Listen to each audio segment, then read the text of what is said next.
देखो रिकॉर्डिंग का मैसेज क्या और स्क्रीन शेयर है। हाँ मैम आ गया।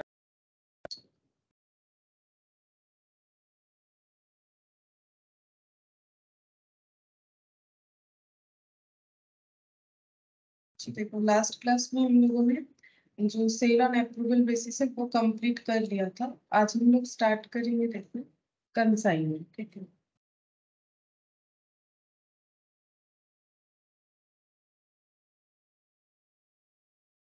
Good evening Sai.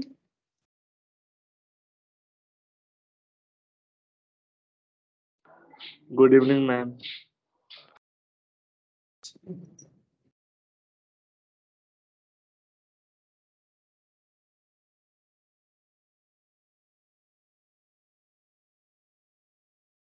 कंसाइनमेंट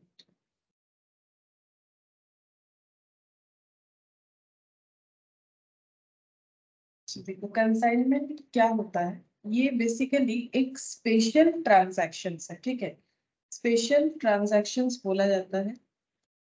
जैसे सेल ऑन अप्रूवल बेसिस जो हम लोगों ने लास्ट कंप्लीट किया वो भी स्पेशल ट्रांजैक्शंस में होता है। मतलब ये सब नॉर्मल ट्रांजैक्शंस नहीं होते हैं। जैसे वहां पर भी हम लोगों ने देखा कि हम लोग कस्टमर को जो गुड्स है वो कैसे दे रहे हैं। वो हम लोग कस्टमर को गुड्स जो है वो रख पहले भेज रहे हैं, उनको देखने के लिए टाइम दे रहे हैं, उसके बाद ही बोल रहे हैं कि बताइए कि आपको लेना है कि नहीं लेना है। और उसी तरह से कंसाइनमेंट जो है ये भी हम लोग का एक स्पेशल ट्रांजैक्शन है। ये क्या होता है, यहाँ पर भी सेल होता है। ठीक है, सेल परचेज मतलब बेसिकली कंसाइनमेंट में होता क्या है कि हम लोग एजेंट के थ्रू से सेल करते हैं। ठीक है, यहाँ पर हो जाएगा सेल थ्रू एजेंट।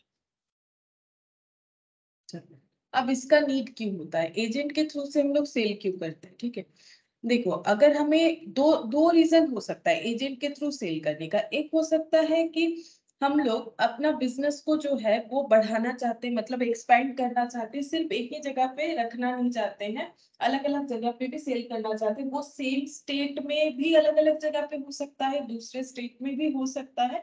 तो अगर हम लोग अपने बिजनेस का जो रेंज है उसे बढ़ाना चाहते हैं तो हमें अपना प्रोडक्ट को अलग अलग जगह पे सेल करना पड़ेगा।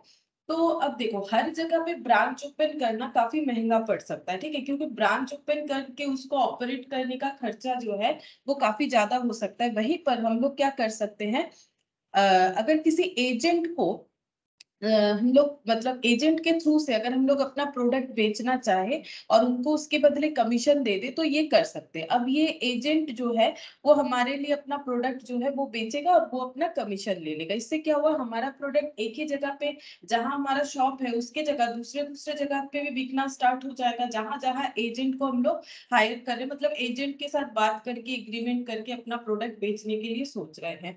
तो बेसिकली कंसाइनमेंट सेल वही होता है कि अगर हम लोग अपने बिजनेस को बढ़ाना चाहते हैं तो इस तरह से हम लोग क्या कर सकते हैं, एजेंट के थ्रू से अपना प्रोडक्ट को बेचने का सोच सकते हैं। तो देखो जैसे मान लो यहाँ पर है, ये है मिस्टर ए और ये मिस्टर बी। तो हमें नॉर्मली यहाँ पर जो क्वेश्चन मिलेगा ना वो अलग अलग स्टेट का मिलेगा। ठीक है, जैसे मान लो ये है वेस्ट बंगाल में। ठीक है, और ये मान लो है दिल्ली में। ठीक है, ये कौन है, ये एक एजेंट है। सपोज मिस्टर ए कौन है, मिस्टर ए जो है वो एक एजेंट है। ठीक है, तो मिस्टर ए क्या करते हैं, अपना प्रोडक्ट, अब ये क्या बेचते हैं, सपोज ये सेल करते हैं, ये मान लो सेल करते हैं, क्या सेल करेंगे, ये मान लो सेल करेंगे, मान लो साड़ी बेचते हैं। ठीक है, अगर ये साड़ी डीलर है या फिर कुछ और जो भी हो। ठीक है, तो ये क्या करेंगे, ये अपना प्रोडक्ट मिस्टर बी को बोलेंगे आप मेरे बिहाफ में बेच दीजिएगा, आपको कमीशन मिल जाएगा, क्योंकि आप तो एजेंट है, कमीशन लेके आप मेरा काम कर दीजिएगा। तो मिस्टर ए क्या हो गए, मिस्टर ए को यहाँ पर बोला जाएगा कंसाइनर। तो इनके इनके अंदर जो एग्रीमेंट मतलब इनके अंदर जो गुड्स का मतलब ट्रांजैक्शन होगा ना, मिस्टर ए को क्या करना पड़ेगा, मिस्टर बी को गुड्स भेजना पड़ेगा। तो ये हो जाएगा, मिस्टर ए क्या करेंगे, सेंड्स करेंगे, सेंड्स गुड्स टू,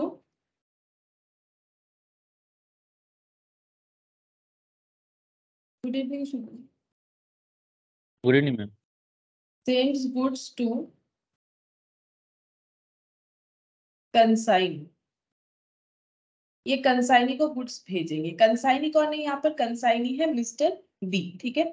और ये मिस्टर बी का काम क्या होगा? मिस्टर बी उस गुड्स को बेच के इनको क्या करेंगे? इनको सेल वैल्यू रिटर्न करेंगे, ठीक है। मिस्टर बी वो गुड्स को बेच के ये क्या करेंगे? ये क्या रिटर्न करेंगे? After sale remit the amount, ठीक है। वो अपना जो भी सेल करने के बाद जो अमाउंट होगा वो इनको रेमिट कर देंगे, ठीक है। और ये क्या करेंगे? इनको देना पड़ेगा कमीशन, ठीक है। इनको क्या देना पड़ेगा? कमीशन, क्योंकि इन्होंने कमीशन के लिए काम किया। तो ये अपने एज पर टर्म्स के हिसाब से गुड्स भेजेंगे, ये उस गुड्स को बेच देंगे, फिर इनको बेचने के बाद जो पैसा होगा उनको सेंड करेंगे, ये इनके बदले इसको कमीशन दे देंगे, ठीक है। अच्छा, अब देखो यहाँ पर इनके अंदर जो ट्रांजैक्शन हुआ, ये जो पार्टी है इनको बोला जाएगा कंसाइनर, ठीक है। ए हो जाएंगे कंसाइनर और बी कौन हो जाएगा? कंसाइनी। बी हो जाएगा कंसाइनी। तो कंसाइनर कौन होता है? कंसाइनर का मतलब है जो गुड्स भेज रहा है, ठीक है। जो गुड्स भेज रहा है वो कंसाइनर होता है। कंसाइनर को इसमें और एक नाम भी बोला जाता है, कंसाइनर को बोला जाता है प्रिंसिपल, ठीक है। कंसाइनर को क्या बोला जाता है? प्रिंसिपल। और कंसाइनी को बोला जाता है, good evening ma'am. Good evening ma'am. और कंसाइनी को बोला जाता है एजेंट, ठीक है। कमीशन एजेंट, ये तो मैंने पहले भी लिखा है, इनको एजेंट बोला जाता है। तो कंसाइनर कंसाइनी का रिलेशनशिप जनरेट हुआ और प्रिंसिपल एजेंट का रिलेशनशिप जनरेट हुआ। एजेंट मैंने एक बार लिखा है तो इसको हम हटा देते हैं, ठीक है। तो ये इनके अंदर जो है रिलेशनशिप एस्टेब्लिश होगा। अच्छा, अब ये जब गुड्स भेजेंगे तो इनका क्या क्या खर्चा हो सकता है? अब देखो मिस्टर ए एक स्टेट से दूसरे स्टेट में या एक जगह से दूसरे जगह अगर हम स्टॉक जो है ट्रांसफर करेंगे, गुड्स जो है भेजेंगे, तो उनका कुछ अपना खर्चा हो सकता है। जैसे कि मान लो यहाँ पर लिखते हैं फ्रेट यानी भाड़ा, ठीक है। कैरेज का खर्चा हो सकता है, जैसे ट्रांसपोर्टेशन कॉस्ट लगेगा। मान लो ट्रेन में या किसी और ट्रांसपोर्टेशन के थ्रू से वो मिस्टर बी के पास गुड्स जो है ट्रांसफर कर रहे हैं, मतलब भेज रहे हैं, ठीक है। या फिर ऐसा हो सकता है लाइक कार्टेज हो सकता है, ठीक है। इंश्योरेंस, उन्होंने अपने स्टॉक में इंश्योरेंस करवाया, इंश्योरेंस का खर्चा हो सकता है। ये सब खर्चा वो कर सकते हैं, ठीक है। अच्छा, और मिस्टर बी भी कुछ खर्चा कर सकते हैं। मिस्टर बी कैसे खर्चा कर सकते हैं? ये अब जो गुड्स आ रहा है इनके पास, उस गुड्स को ये तो अब जहां पर रिसीव करे वहां पर बेच के मतलब बेचने के लिए वहीं पर थोड़ी ना बेचना स्टार्ट कर देंगे बैठ के। तो ये भी अपने गोडाउन या फिर इनके पास अगर कोई दुकान है कुछ भी है तो वहां तक वो लेके जाएंगे, ठीक है। तो लेके जाने का खर्चा हो सकता है। तो मिस्टर बी का क्या क्या खर्चा हो सकता है? जैसे ये देखो, मिस्टर ए का खर्चा हो सकता है स्टॉक को मिस्टर बी तक पहुंचाने का खर्चा। मिस्टर बी का क्या खर्चा हो सकता है? इनका जो खर्चा होगा वो हो जाएगा स्टॉक को अपने गोडाउन तक लेके जाने का खर्चा, ठीक है। Incurred expense incurred to carry product in godown. Product को गोडाउन तक लेके जाने का खर्चा हो सकता है। अब क्या क्या खर्चा हो सकता है? लाइक फ्रेट, इनका भी फ्रेट हो सकता है, कैरेज हो सकता है, ठीक है। और मान लो इन्होंने ये सब तो लेके जाने का खर्चा किया, और भी कुछ खर्चा हो सकता है। जैसे मान लो एडवर्टाइजमेंट, ठीक है। इन्होंने सेल करवाने के लिए एडवर्टाइजमेंट भी किया कि हाँ मुझे कोलकाता से कुछ प्रोडक्ट भेजा गया है, साड़ी कुछ मुझे मिला है बेचने के लिए। तो इन्होंने एक एडवर्टाइज किया ताकि लोगों को पता चले इनके पास ऐसा कुछ चीज बिक रहा है, ताकि इनका सेल जो है वो बूस्ट हो सके, ठीक है। तो इस तरीके का खर्चा ये कर सकता है। अब मिस्टर ए ने जो खर्चा किया ये इनको करना चाहिए, ये इन्होंने अपने प्रोडक्ट को मिस्टर बी तक पहुंचाने के लिए किया। लेकिन मिस्टर बी ने जो खर्चा किया, सोचो ये खर्चा इनको करने का जरूरत नहीं था, क्योंकि ये इनका बिजनेस है नहीं, बिजनेस तो मिस्टर ए का है। तो एक्चुअली ये जितने भी खर्चे करेंगे ये करेंगे मिस्टर ए के बिहाफ में, ठीक है। इनका किया गया हर एक खर्चा मिस्टर ए के बिहाफ में होगा। मतलब ये मिस्टर ए से वो खर्चा जो है बाद में रिकवर कर लेंगे, ठीक है मिस्टर, क्योंकि ये इनका इनका काम क्या है, इनका काम है प्रोडक्ट को बेचना और इनसे कमीशन लेना एज ए एजेंट, ठीक है। तो अगर बिजनेस को ठीक तरीके से चलाने के लिए, इनका प्रोडक्ट बिकवाने के लिए अगर इनको कोई खर्चा करना पड़े तो ये कर सकते हैं, ठीक है, इसमें कोई प्रॉब्लम नहीं है। और ये खर्चे का पेमेंट वो मिस्टर ए से ले लेंगे। एक्चुअली जब ये प्रोडक्ट बेचते हैं ना, तब क्या होता है, जो भी सेल वैल्यू आते रहता है उसमें वो अपने खर्चे जो भी इन्होंने किए है वो डिडक्ट करके ही रेमिट करते, इसीलिए मैंने वर्ड लिखा है रेमिटेंस। मतलब मान लो इन्होंने यहाँ पर 10 साड़ी बेच दिया, मान लो यहाँ पर हम लिखते हैं 700 रुपए का, तो यहाँ पर हो गया 7000, इनके पास 7000 रुपीज सेल वैल्यू आ गया। इन्होंने ये मतलब ये सब खर्चा जैसे कि गोडाउन तक लेके जाने का, स्टॉक का खर्चा, फ्रेट कैरेज, जो भी मान लो ये सब खर्चा इनके तरफ से हुआ 500 रुपीज। तो ये 500 रुपीज को डिडक्ट करने के बाद 6500 रेमिट कर देंगे, किसे, मिस्टर ए को, ठीक है, इसीलिए रेमिटेंस बात आता है। तो ये अपना पैसा जो है इस तरह से डिडक्ट करके रेमिट कर देंगे। अच्छा, अब क्या इसका कोई प्रूफ रहेगा कि इन्होंने खर्चा किया या झूठ बोला? देखो ऐसे ये झूठ नहीं बोल सकते, इनको क्या करना पड़ेगा, टाइम टू टाइम इनको ये सब का एक डिटेल्स जो है मिस्टर ए को सेंड करते रहना पड़ेगा कि मैंने कितना स्टॉक बेच दिया और मुझे कितना स्टॉक जो है मेरे पास पड़ा हुआ है, मैंने क्या क्या खर्चा किया, ये सारा डिटेल्स मिस्टर बी को time to time Mr A को जो है सेंड करना पड़ता है, ठीक है। तो इसको क्या बोलते हैं, इसको बोलते हैं अकाउंट सेल्स, ठीक है। ये मिस्टर ए हमेशा टाइम टू टाइम यानी कंसाइनी टाइम टू टाइम क्या प्रिपेयर करते हैं, टाइम टू टाइम प्रिपेयर करते हैं अकाउंट्स सेल, ठीक है। अकाउंट सेल में क्या रहता है, यही डिटेल्स रहता है कि इन्होंने कितने सारे प्रोडक्ट बेच दिए, ठीक है, और इनके पास कितना अभी भी प्रोडक्ट पड़ा हुआ है और इन्होंने क्या क्या खर्चा किया, इनका कमीशन का कैलकुलेशन ये सब दिखाते हैं। और मिस्टर ए जो है मतलब कंसाइनर जो है, ये क्या बनाते हैं, ये भी एक प्रोडक्ट का डिटेल्स बनाते हैं, ठीक है। प्रोडक्ट का डिटेल्स बना के भेजते हैं कि मैंने क्या क्या प्रोडक्ट भेजा है, उसमें कौन कौन सा कितने कितने रेंज का प्रोडक्ट है, ये सारा डिटेल्स ये भी भेजते हैं, ठीक है। तो इस तरह से होता है। और हाँ, लास्ट में हम लोग को और एक कैलकुलेशन भी करना पड़ता है, दैट इज कि जो रिटर्न है, क्लोजिंग स्टॉक जो है, क्लोजिंग स्टॉक का वैल्यूएशन करना पड़ता है, जो क्लोजिंग स्टॉक इनके पास रह जाएगा, ठीक है, जो मिस्टर बी के पास रह जाएगा। अच्छा, अब देखो यहाँ पर ये जो ओनरशिप है, ओनरशिप जो है वो प्रोडक्ट का ओनरशिप हमेशा कंसाइनर का ही होता है, ठीक है। इनके पास क्या ट्रांसफर होता है, इनके पास पोजीशन ट्रांसफर होता है, मतलब रखने का अधिकार, ये ओनर नहीं है। मतलब अगर कोई भी प्रोडक्ट खराब हो जाता है, चाहे वो ट्रांजिट के टाइम पे हो एक जगह से दूसरी जगह, या फिर इनके पास पड़े पड़े भी अगर खराब हो जाता है ऐसा कोई प्रोडक्ट है, तो उसका लाइबिलिटी मिस्टर ए के ऊपर जाएगा, मिस्टर बी इसका लाइबिलिटी नहीं लेगा कभी भी, क्योंकि मिस्टर बी जो है वो सिर्फ एजेंट है, वो प्रोडक्ट को बेचेगा। तो किसी भी तरह का रिस्क जो भी प्रोडक्ट के साथ इन्वॉल्व है वो मिस्टर ए के ऊपर डिपेंड करेगा, तो रिस्क जो है वो इन्वॉल्व हो जाएगा मिस्टर ए के पास, ठीक है।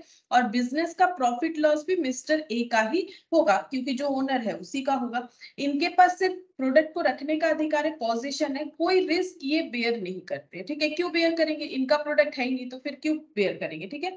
इनको क्या मिलता है, इनको मेनली ये काम करके मिलता है कमीशन, तो इनको अपना कमीशन मिलेगा, जो इनका अर्निंग करने का सिस्टम है कमीशन के थ्रू से। और मिस्टर ए का क्या हेल्प हुआ, मिस्टर ए का हेल्प ये हो गया कि वो अपना product more than one place में सेल कर सकते हैं थ्रू एजेंट। तो इस तरह के ट्रांजैक्शंस को बोला जाता है कंसाइनमेंट, ठीक है। अच्छा, अब देखो सेल और कंसाइनमेंट में जो है डिफरेंस क्या हो गया फिर, ये देखो यहाँ पर हम लिख के दिखाते हैं, कंसाइनमेंट और सेल, नॉर्मल सेल और कंसाइनमेंट में जो डिफरेंस है वो क्या हो रहा है। पहला बात है कि कंसाइनमेंट में दो पार्टी इन्वॉल्व होता है, जिसे हम लोग बोलते हैं कंसाइनर कंसाइनी या फिर प्रिंसिपल एजेंट, जो भी हो, ठीक है। प्रिंसिपल एंड एजेंट वाला रिलेशन होता है कंसाइनमेंट में, लेकिन सेल में कैसा रिलेशन होता है, बायर सेलर का, बायर एंड सेलर, ठीक है। बायर सेलर, या फिर इसको हम लोग बोल सकते हैं डेटर एंड क्रेडिटर, ये भी बोल सकते हैं। जैसे यहाँ पर भी तुम लोग लिख सकते हो प्रिंसिपल एजेंट, या फिर यहाँ पर consignor consign, consignor and consign, ये रिलेशन होता है, ठीक है। अच्छा, उसके बाद यहाँ पर पोजीशन ट्रांसफर होता है, कंसाइनमेंट में पोजीशन ट्रांसफर होता है, लेकिन सेल में क्या होता है, सेल में डायरेक्टली पोजीशन ओनरशिप दोनों ही ट्रांसफर होता है, पोजीशन एंड ओनरशिप। एक बार अगर प्रोडक्ट सेल हो गया तो पोजीशन तो ट्रांसफर होगा ही होगा, ओनरशिप भी ट्रांसफर हो जाता है, चाहे वो क्रेडिट सेल हो चाहे वो कैश सेल हो, ठीक है। अच्छा, अब यहाँ पर मतलब ये किन किन के अंदर ट्रांसफर होता है, मतलब बायर सेलर या फिर डेटर क्रेडिटर, जो भी बोलो, जो बाई कर रहा है उसके पास पोजीशन ओनरशिप ट्रांसफर हो जाएगा थ्रू सेलर, ठीक है, या फिर डेटर के पास क्रेडिटर के थ्रू आ जाएगा। और कंसाइनर कंसाइनी में क्या होता है, सिर्फ और सिर्फ पोजीशन ट्रांसफर होता है। अच्छा, अब ये क्या हो जाएगा, इनके पास रिस्क इन्वॉल्व किसके पास होता है, कंसाइनर के पास, ठीक है। मतलब प्रोडक्ट जैसे कुछ भी हुआ तो उसका रिस्क किसके ऊपर जाएगा, कंसाइनर के ऊपर जाएगा। और बायर सेलर के केस में रिस्क किसके ऊपर जाता है, रिस्क जाता है जो बायर है, ठीक है। जैसे मान लो मैंने एक पेन खरीदा, ठीक है, या फिर कुछ और, तो अगर वो लाते लाते या फिर मान लो मैंने एक कैलकुलेटर खरीदा और उसके बाद हम जब ला रहे थे तो मेरे हाथ से गिर के टूट गया, तो फिर मैंने खरीद जब लिया है तो रिस्क मेरा ही हुआ, ठीक है, तो वो सेलर का नहीं हुआ। लेकिन देखो यहाँ पर अगर प्रोडक्ट जा इन ट्रांजिट में किसी तरह से डिस्ट्रॉय होता है तो उसका लाइबिलिटी जो है मिस्टर ए का ही होगा, मतलब लॉस उन्हीं का होगा, मिस्टर बी का इससे कोई लेना देना नहीं होगा। अच्छा, ये हो गया। अच्छा, रिस्क इन्वॉल्व हो गया। फिर यहाँ पर एक बनता है प्रोफोर्मा इनवॉइस, जो हम बता रहे थे यहाँ पर, ठीक है। जैसे ये क्या बनाते हैं, अकाउंट सेल बनाते हैं, वैसे ये क्या बनाते हैं, proforma invoice. Proforma invoice, proforma invoice का मतलब क्या होता है कि एक इनवॉइस यानी बिल, जहां पर लिखा हुआ रहेगा कि कंसाइनर ने कितने सारे प्रोडक्ट कितने कितने प्राइस वाले कंसाइनी को भेजे हैं, ठीक है। तो ये हो गया प्रोफोर्मा इनवॉइस। क्या क्या लिखा हुआ रहता है, कौन कौन बनाता है, कंसाइनर। क्या लिखा हुआ रहता है, क्वांटिटी, कितना स्टॉक भेजा गया, वैरायटीज, कितने तरीके के स्टॉक भेजे गए, प्राइस, ये सब लिखा हुआ रहता है। अच्छा, अब यहाँ पर देखो सेल्स इनवॉइस। यहाँ क्या रेज होता है, सेल होने के बाद सेल इनवॉइस कौन रेज करता है, सेलर रेज करता है, सेलर सेल्स इनवॉइस बनाता है।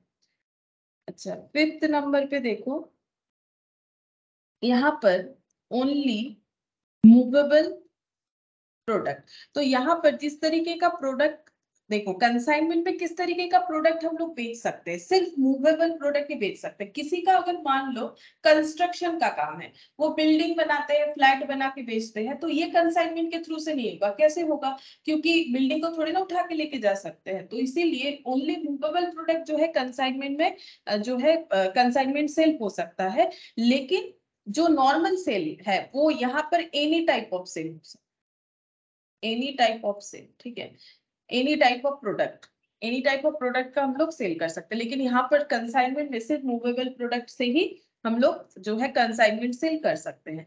यहाँ पर प्रॉफिट लॉस जो होगा वो कंसाइनर का होगा, और सेल करके अगर प्रॉफिट लॉस होता है, ये डायरेक्ट सेल का बात हो रहा है, सेल करके जो प्रॉफिट लॉस होता है वो चला जाएगा, प्रॉफिट लॉस ये चला जाएगा सेलर, ठीक है, जो सेलर है उनके ऊपर इनकट होगा, मतलब उनके पास आएगा, प्रॉफिट हो या लॉस हो बिजनेस करके। अगर हम लोग डायरेक्ट सेल करते हैं तो सेलर का होगा, और अगर कंसाइनमेंट सेल है तो कंसाइनर का होगा।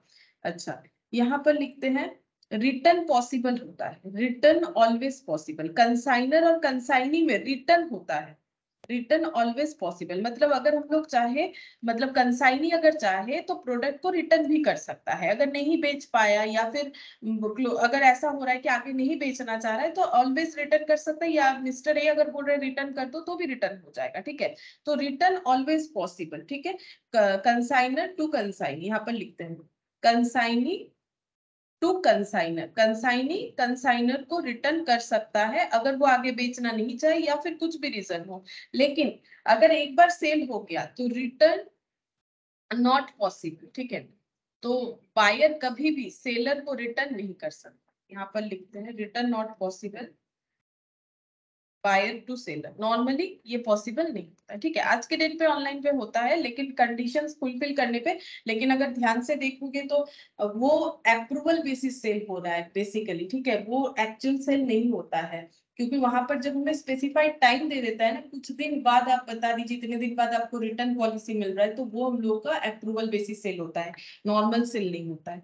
अच्छा, अब यहाँ पर देखो, यहाँ और एक चीज भी बनता है अकाउंट सेल्स, जिसके बारे में मैंने पहले भी बताया, ये कौन बनाता है, कंसाइन, इसमें क्या लिखा हुआ रहता है, इसमें लिखा हुआ रहता है details of goods sale, details of goods sale, जितने भी गुड्स बिक गए, एंड एक्सपेंसेस, एडवांसेस, एक्सपेंसेस का मतलब इन्होंने जो भी खर्चा किया, ठीक है, एडवांसेस इनकट, ये बताते हैं ये क्या होता है, एडवांसेस इनकट, कमीशन एटसेट्रा, मतलब ये कौन बनाता है, ये कंसाइनी बनाता है। कंसाइनी उसमें ये लिखता है कि मैंने अपने तरफ से आपको आपके प्रोडक्ट को बिकवाने का कितना खर्चा किया, कितना प्रोडक्ट बिकवा दिया, ठीक है। एडवांसेस का मतलब क्या होता है, जैसे मान लो ये कंसाइनर को प्रोडक्ट भेज, कंसाइनर कंसाइनी को प्रोडक्ट दे रहे हैं बेचने के लिए, लेकिन अगर कंसाइनी कुछ अनएथिकल पर्सन हुआ तो वो हो सकता है कि पूरा स्टॉक लेके भाग जाए, ठीक है, तो इनका तो पूरा लॉस है। तो क्या होता है, सिक्योरिटी डिपॉजिट जैसे होता है ना, उसी तरह से ये क्या कर सकते हैं, मिस्टर ए मिस्टर बी को बोल सकते हैं कि आप मुझे कुछ एडवांस करके रख दीजिए, ठीक है। अब इनका काम क्या है, इनका काम है कमीशन एजेंट के थ्रू से, कमीशन एजेंट के हिसाब से ही ये काम करते हैं, ठीक है। अब ये इनको प्रूव करना है कि भाई हम सही इंसान है, हम लेके भागने वाले नहीं है। तो ये क्या क्लेम कर सकते हैं, आप मुझे, मैंने आपको दिया 10,000 का प्रोडक्ट बेचने के लिए, आप मुझे 8,000 एडवांस कर दीजिए। तो अगर ये सही इंसान होंगे तो एडवांस कर देंगे। एडवांस करने का फायदा क्या है, जब ये प्रोडक्ट बेचेंगे तो 8,000 एडजस्ट हो जाएगा, इससे इनको भी तसल्ली रहेगा मेरा स्टॉक इनके पास है और मुझे, मेरे पास कुछ पैसा है। तो इतना समझ में आता है कि ये सही इंसान है, लेके भागेंगे नहीं, ठीक है। तो एडवांस भी कभी कभी ले लिया जाता है। अब डिपेंड करता है कि कैसा इनमें एग्रीमेंट हो रहा है। हाँ, तो एडवांस का भी बात होता है, तो इसीलिए मैंने यहाँ पर लिखा है, जो जिसका डिटेल्स अकाउंट सेल में लिखा जाता है कि देखो मैंने आपको इतना एडवांस दिया था, तो अभी सेल करने के बाद आपको इतना ही पैसा मिलेगा। और कमीशन, कमीशन तो इनका मेन अर्निंग है, तो कमीशन का डिटेल्स ये सब लिखा हुआ रहता है अकाउंट सेल में, ठीक है। अच्छा, अब यहाँ पर देखो, यहाँ कोई अकाउंट सेल प्रिपेयर नहीं, no account sale is prepare, ठीक है। तो ये हो गया हम लोग का नॉर्मल सेल और कंसाइनमेंट सेल में एक छोटा सा डिफरेंस, ठीक है, ताकि हम लोग को समझ में आए कि सेल कितने तरीके से, मतलब जो यहाँ पर कंसाइनमेंट सेल और इस सेल में मेनली क्या डिफरेंस है। अब देखो, जैसे हम लोग देख रहे हैं कि कंसाइनी का कमीशन ही मेन अर्निंग है, तो यहाँ पर हम लोग टाइप्स ऑफ कमीशन भी पढ़ेंगे कि कंसाइनी को कितने तरह का कमीशन मिलता है। तो टाइप्स ऑफ कमीशन, दो तरीके का मेनली कमीशन होता है, एक होता है ऑर्डिनरी, एक होता है स्पेशल। ऑर्डिनरी कमीशन कैसे पे किया जाता है, नॉर्मली कमीशन कैसे होता है, जो कि एजेंट लोगों को दिया जाता है, जितना सेल, मान लो बोल दिया कि सेल पे 5%, अब मान लो 10,000 का सेल करवाया तो 10,000 पे 5%, ये होता है ऑर्डिनरी कमीशन। ये कैसे पे होता है, यहाँ पर लिख देते हैं fixed percentage on gross sale, जितना भी सेल होगा उस पे जो फिक्स्ड परसेंटेज पहले से डिसाइडेड है, प्री डिसाइडेड है, उसी के हिसाब से पे कर दिया जाएगा। और स्पेशल, इसके अलावा ये तो हमेशा ही मिलता है, लेकिन और भी अलग अलग तरीके का कमीशन रखा जाता है, ताकि जो है मतलब सेल जो है वो बढ़ सके, ठीक है। क्योंकि लोगों को अगर हम लोग ज्यादा अलग अलग तरीके का कमीशन दे पाएंगे तो वो भी ज्यादा सेल करने का कोशिश करेंगे। जैसे एक कमीशन है ओवर राइडिंग, ठीक है, ओवर राइडिंग कमीशन, और दूसरा होता है डेल ग्रेडियर कमीशन। तो ओवर राइडिंग कमीशन क्या होता है, ओवर राइडिंग कमीशन का मतलब हो गया कि अगर हम लोगों ने जो सेल प्राइस डिसाइड किया है, जैसे कि मान लो sale price normally consignor decide कर सकता है, कंसाइनर भी कभी कभी अपने हिसाब से बेच देता है कि हम इतने में बेच देंगे। मान लो कंसाइनर ने डिसाइड किया था 100 रुपीज में बेचने के लिए, लेकिन कंसाइनी ने उसे 110 में बेच के दिखाया, तो 10 रुपए का और भी प्रॉफिट करवा दिया। 100 रुपए में तो सेल होने ही वाला था, लेकिन अगर कंसाइनी ने कोशिश करके 110 में बिकवा दिया, तो इनको जो है एक्स्ट्रा मेहनत करने के लिए पैसा भी तो मिलना चाहिए, नहीं तो वो क्यों मेहनत करे इसको और भी 10 रुपए ज्यादा में बिकवाने का। तो इसे बोला जाता है ओवर राइडिंग कमीशन, ठीक है। ओवर राइड मतलब जो प्राइस है उसको ओवर राइड करके बिकवाया, तो इसे बोला जाता है ओवर राइडिंग कमीशन। तो यहाँ पर लिखते हैं it is allowed to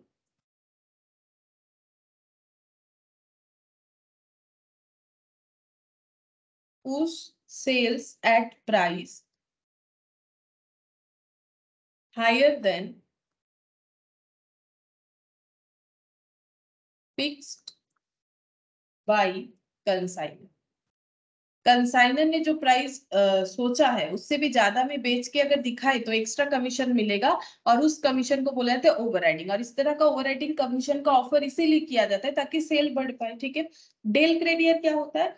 del क्रेडियर का मतलब होता है कि देखो नॉर्मली सेल जब हम लोग करते हैं तो वहां बैंटिप तो होता है, ठीक है, बैंटिप होता है, मतलब ऐसे रेटर जो कि पैसा नहीं देते। तो अगर बिजनेस का मालिक मिस्टर ए है तो कंसाइनर का बात कर रहे हैं तो बैंक डेट भी मिस्टर ए को ही बियर करना पड़ेगा, मतलब जो भी लॉस होगा बैंक डेट के चलते। लेकिन अगर ऐसा कंडीशन है, टर्म्स एंड कंडीशंस है, जहां पर कंसाइनी ने ये बोल रखा है कि जितने भी बैंक डेट होंगे उसका रिस्क मेरा, उसका लॉस मेरा, तो इसके बदले इनको क्या मिलेगा, और एक तरीके का कमीशन मिल सकता है, दैट इज डेल क्रेडियर कमीशन, ठीक है। तो यहाँ पर लिखते हैं it is allowed only when consignee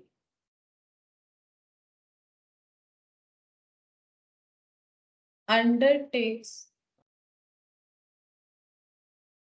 the risk of bad debt। अगर कंसाइनी जो है वो बैड डेट का रिस्क ले रहा है, क्योंकि नॉर्मली ये इनका पार्ट नहीं है ना, क्योंकि इनका बिजनेस थोड़ी ना है, लेकिन अगर ये ले रहा है तो फिर इनको हम लोग क्या दे सकते हैं, del क्रेडियर commission.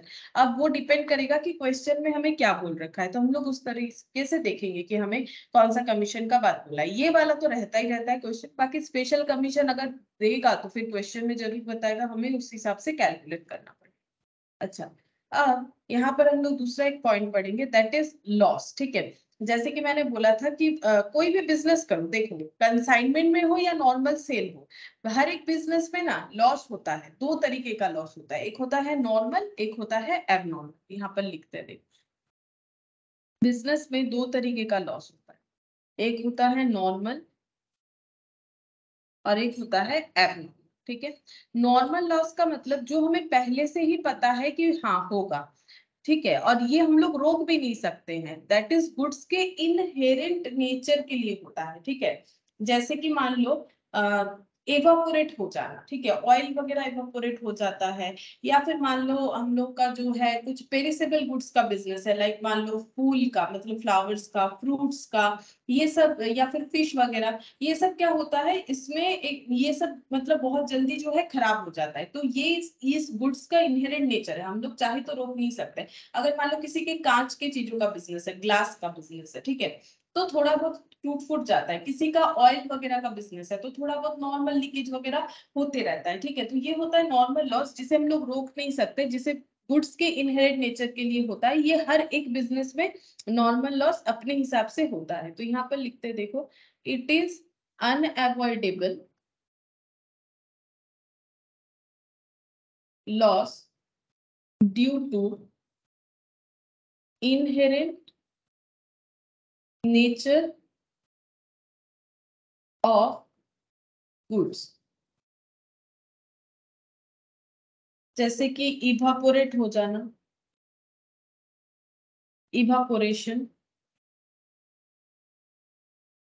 Normal leakage, etcetera, ठीक है। नॉर्मल लीकेज ऐसा नहीं है कि जैसे मान लो टीना में ऑयल रखा हुआ है तो वो पूरा का पूरा लीक होके बर्बाद हो गया, वो एबनॉर्मल लॉस होता है, ठीक है।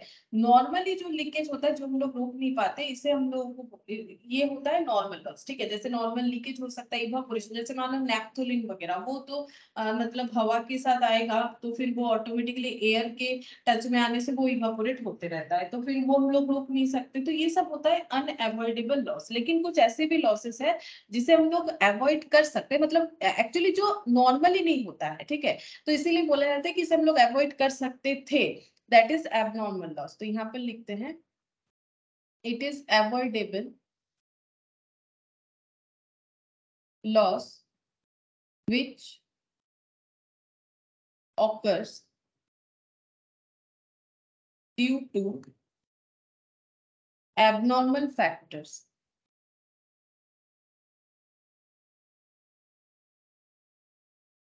like फायर, आग लग जाना, ठीक है, थेफ्ट, चोरी हो जाना,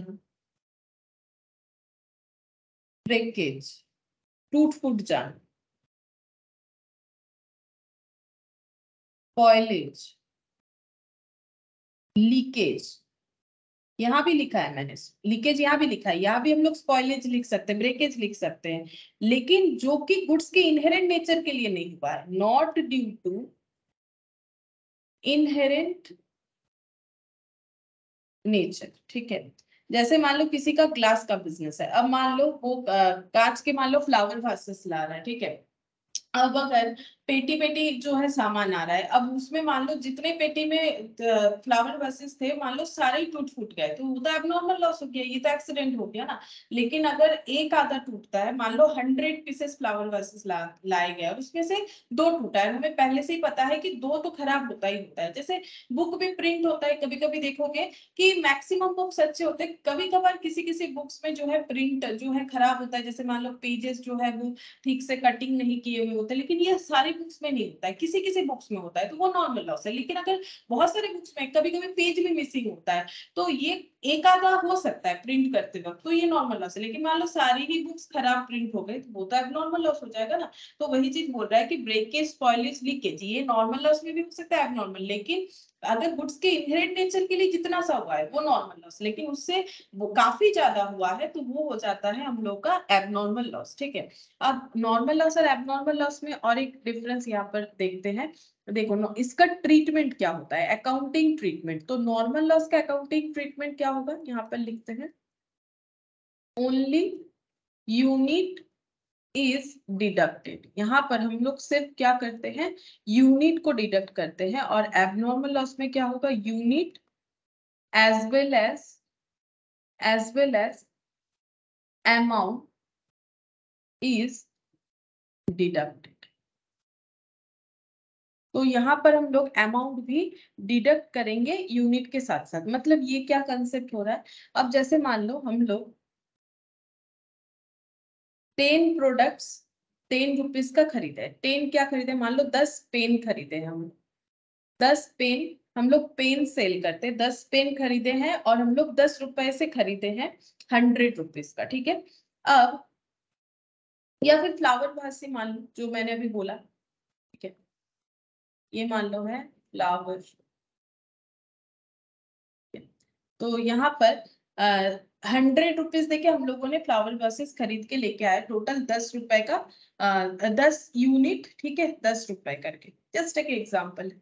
तो यहाँ पर देखो हम लोगों ने अब हम लोग को पता है कि एक पेटी में 10 यूनिट मतलब 10 पीसेस आ सकता है, लेकिन उसमें 2 पीसेस जो है वो हम लोगों का मतलब टूट जाएगा, ये हम लोग को पहले से ही पता है। क्यों, क्योंकि गुड्स का इनहेरेंट नेचर है कि ग्लासेस जो है वो थोड़ा बहुत ब्रेकेज हो सकता है। तो नॉर्मल सभी को पता है अपने बिजनेस में कितना लॉस हो सकता है, नहीं हो सकता है, तो हम लोग को भी पता है मान लो 2 यूनिट जो है वो खराब हो जाएगा, तो इसका मतलब हम लोग ये नहीं बोलेंगे कि हम लोग 100 रुपए का चीज लेके आ रहे हैं और हम लोग 10 फ्लावर वासेस लाके बेचेंगे, ये पॉसिबल नहीं है हमारे लिए, क्योंकि हमें पता है कि 2 यूनिट लॉस होगा, ठीक है। तो इसका मतलब अगर हम लोग इसको इस तरह से कॉस्टिंग करेंगे तो 10 रुपए आएगा, और अगर हम लोग सोच रखे हैं कि इसको हम लोग बेचेंगे 11 रुपीज में, तो हम लोग का लॉस हो जाएगा। कैसे लॉस होगा, अगर हम लोगों ने सोच रखा है 10 का सामान ला रहे हैं 11 में बेचेंगे तो लॉस होगा। क्यों लॉस होगा, यहाँ तो 1 रुपए प्रॉफिट दिख रहा है, नहीं लॉस होगा कैसे, एक्चुअली हम लोगों के पॉकेट से तो 100 रुपए आ गया, लेकिन बेचने के लिए अवेलेबल तो 8 पीसेस ही है, ठीक है। तो अब कॉस्टिंग देखो चेंज हो चुका है, कॉस्टिंग हो चुका है 100 डिवाइडेड बाई 8, 100 रुपए में 8 ही पीसेस हमें मिले हैं, तो कॉस्ट ही 12.5 हो रहा है। तो अगर हम लोग 11 का बेचेंगे तो हमारे लिए तो लॉस है, तो पहले कॉस्टिंग तो सही कर ले, तो कॉस्ट सही कर लिया हम लोगों ने, अब हम लोग इसको बेच सकते हैं। अब 12.5 से जितना भी ज्यादा में बेचेंगे, लाइक 13 से लेके शुरू करके कुछ और, तो अभी हम लोग का सेल प्राइस सही डिसाइड होगा। तो कॉस्टिंग करने नहीं आएगा तो हम लोग सेल प्राइस सही डिसाइड नहीं कर सकते। तो नॉर्मल लॉस का क्या हो रहा है, ओनली यूनिट इज डिडक्टेड, हम लोग यूनिट को डिडक्ट करेंगे लेकिन कॉस्ट को नहीं करेंगे। मतलब कॉस्ट को नहीं करेंगे मतलब हम लोग ऐसा नहीं कर सकते, यहाँ पर 100 दिखा दिया, यहाँ पर 2 यूनिट 10 रुपए एक एक का था, तो 20 रुपीज, यहाँ 80 हो गया, यहाँ पर 8 हो गया, तो डिवाइड करोगे वही तो 10 रुपीज करके होगा। लेकिन अभी कॉस्ट कहाँ 10 रुपीज करके है, क्योंकि कॉस्ट तो हम लोग का कितना करके हो गया 12.5। क्यों, क्योंकि 100 रुपए पॉकेट से गए और चीज हमारे पास पहुंचे सेलेबल कंडीशन में 8, तो अभी 8 से ही डिवाइड करना चाहिए। लेकिन ये नॉर्मल लॉस है तभी पॉसिबल होगा, अगर ये एबनॉर्मल लॉस है तो पॉसिबल नहीं होगा। एक्चुअली नॉर्मल लॉस जो है वो हम लोग कस्टमर से रिकवर कर सकते हैं। इससे क्या हुआ देखो, अगर हम लोग 10 रुपए मानेंगे, अब मान लो हम लोग हमेशा प्रॉफिट 1 रुपया करना चाहते हैं, तो इस पे 1 रुपया प्रॉफिट लगाएंगे तो ये 13.5 में बिकेगा, ठीक है। लेकिन अगर हम लोग 10 मान के करते हैं तो ये 11 में बिकेगा। तो एक चीज देखो, ये 11 है, ये 13.5 हो जा रहा है, तो क्या कस्टमर हम लोगों से 13.5 में खरीदेगा? बिल्कुल खरीदेगा। क्यों? क्योंकि मार्केट में कोई 11 में बेच ही नहीं सकता है, क्योंकि नॉर्मल लॉस जो है वो कस्टमर से रिकवर हम लोग कर सकते हैं, ठीक है। नॉर्मल लॉस कस्टमर से रिकवर करना अलाउड होता है बिजनेस में, तो हर एक यूनिट में उस नॉर्मल लॉस को हम लोग एब्जॉर्ब करवा सकते हैं। तो हम लोग ये बोल सकते हैं कि अभी हमारा कॉस्टिंग 10 रुपए का नहीं 12.5 का है, और मार्केट में सभी का ये कॉस्ट होगा, क्योंकि बिजनेस में नॉर्मल लॉस हर एक बिजनेस में सभी का होता है, ठीक है। और गुड्स के इनहेरेंट नेचर के लिए लगभग सभी का, अगर कोई और भी फ्लावर वासेस का बिजनेस कर रहा है तो उनका भी सेम ही होगा, ठीक है। तो ये हो जाता है हम लोगों का नॉर्मल लॉस का ट्रीटमेंट। नॉर्मल लॉस में हम लोग क्या कर सकते हैं, कस्टमर से ये कॉस्ट चार्ज कर सकते हैं। मतलब हम लोग का कॉस्ट जो पर रुपीज 2.5 करके बढ़ गया, ये हम लोग अगर इसमें प्रॉफिट लगा के कस्टमर को बेचेंगे, बिल्कुल बिकेगा, कोई प्रॉब्लम नहीं होगा, क्योंकि मार्केट में सभी नॉर्मल लॉस को कस्टमर से रिकवर करते हैं, ये अलाउड होता है, ठीक है। लेकिन अगर एबनॉर्मल लॉस हुआ, वो अगर हम लोग कस्टमर से रिकवर करना चाहे, ये पॉसिबल नहीं होगा, ठीक है। जैसे देखो, unit as well as amount, ये दोनों डिडक्ट करना पड़ेगा अगर एबनॉर्मल लॉस हो रहा है। एबनॉर्मल लॉस हम लोग कस्टमर से रिकवर नहीं कर सकते। जैसे अगर हमारे गोडाउन में आग लग के जो है प्रोडक्ट जल गया, उसकी वजह से हम लोग जो प्रोडक्ट कल तक 10 रुपए का बेच रहे थे, आज उसको 20 रुपए का बेचेंगे तो नहीं बिकेगा, ठीक है। क्यों नहीं बिकेगा? क्योंकि हम लोग क्या लॉस रिकवर करना चाह रहे हैं? Abnormal loss. तो मार्केट में ये देखो, जैसे यहाँ पर हुआ, यहाँ पर ये प्राइस जो है, ये प्राइस सभी बेचते होंगे। अब सेल प्राइस थोड़ा बहुत इधर उधर डिफर कर सकता है, लेकिन कॉस्ट लगभग सभी को यही वाला आने वाला है, सेम टाइप ऑफ बिजनेस में। लेकिन अगर ये एबनॉर्मल लॉस होता, 2 यूनिट जो खराब हो जा रहा है, ये अगर एबनॉर्मल लॉस होता तो ये सबका नहीं होगा, क्योंकि सभी के गोडाउन में आग नहीं लगेगा, सभी के गोडाउन से चोरी नहीं हो सकता, ऐसा नहीं हो सकता है। तो अगर कुछ मतलब मिस एप्रोप्रिएशन की वजह से अगर किसी भी तरह का लॉस होता है बिजनेस में, तो वो प्योर लॉस होता है, वो कभी भी कस्टमर से रिकवरेबल नहीं होता है। इसीलिए यहाँ पर बोला गया है, देखो अगर एबनॉर्मल लॉस है तो हम लोग क्या करेंगे, यूनिट और अमाउंट दोनों डिडक्ट करेंगे। जैसे देखो, ये अगर एबनॉर्मल लॉस मान लेते हैं, सपोज ये एग्जांपल लेते हैं कि ये एबनॉर्मल लॉस है, तो यूनिट तो लेस करना ही है जिसकी वजह से हिट हुआ, और हमें अमाउंट भी लेस करना है। इससे हमारा क्या होगा, कॉस्टिंग जितना था उतना ही रहेगा। अगर ऐसा होता है तो मतलब अगर 2 यूनिट मेरा नॉर्मल लॉस नहीं है, सपोज अगर एग्जांपल ले रहे हैं, 2 यूनिट मेरा एबनॉर्मल लॉस होता है, तो उसमें मुझे कॉस्ट 10 रुपीज से रखना पड़ेगा। क्यों? क्योंकि एबनॉर्मल लॉस बिजनेस में सबको नहीं होता है, वो जिसका एक्सीडेंटली हो रहा है, जैसे कि ड्यू टू जो भी हो, जैसे कि थेफ्ट होना, आग लगना, जो भी हो, तो ये सब जो है एबनॉर्मल लॉस हम लोग कभी भी कस्टमर से रिकवर नहीं कर सकते। अगर हम लोग यहाँ पर ये अमाउंट को डिडक्ट नहीं करेंगे तो हम लोग का 12.5 आएगा, तो फिर मार्केट में नहीं बिकेगा ना। तो अगर एबनॉर्मल लॉस है ये 2 यूनिट, तो हमें अमाउंट और यूनिट दोनों ही लेस करना पड़ेगा, ताकि हमारा कॉस्ट जैसा है वैसा ही रहे। लेकिन अगर नॉर्मल लॉस हो रहा है तो हम लोग अपने कॉस्ट को, नॉर्मल लॉस को रिकवर करने के लिए कॉस्ट को इंक्रीज कर सकते हैं। जैसे यहाँ 10 से देखो 12.5 हुआ, इंक्रीज कर सकते हैं, क्योंकि कस्टमर नॉर्मल लॉस के लिए पेमेंट करेगा, क्योंकि मार्केट में सभी ये कस्टमर से रिकवर करना चाहेंगे, तो कोई हमारा ही एक प्राइस ज्यादा नहीं दिखेगा। लेकिन एबनॉर्मल लॉस कभी कस्टमर से रिकवर हम लोग नहीं कर सकते, ठीक है। तो ये कुछ पॉइंट है जो कि हमें कंसाइनमेंट अकाउंट के लिए जरूरी होता है। अच्छा, अब देखो यहाँ पर क्वेश्चंस देखते हैं। जैसे देखो, पहला क्वेश्चन नंबर 1, यहाँ पर हम लोगों को जर्नल एंट्री बोला है और लेजर बनाने के लिए बोला है, ठीक है। तो देखो, अच्छा यहाँ एक वैल्यूएशन होता है क्लोजिंग स्टॉक का, वो भी बता देते हैं, ठीक है। उसके बाद ही ये वाला क्वेश्चन करेंगे। यहाँ पर वैल्यूएशन ऑफ क्लोजिंग स्टॉक भी बता देते, वैल्यूएशन ऑफ क्लोजिंग स्टॉक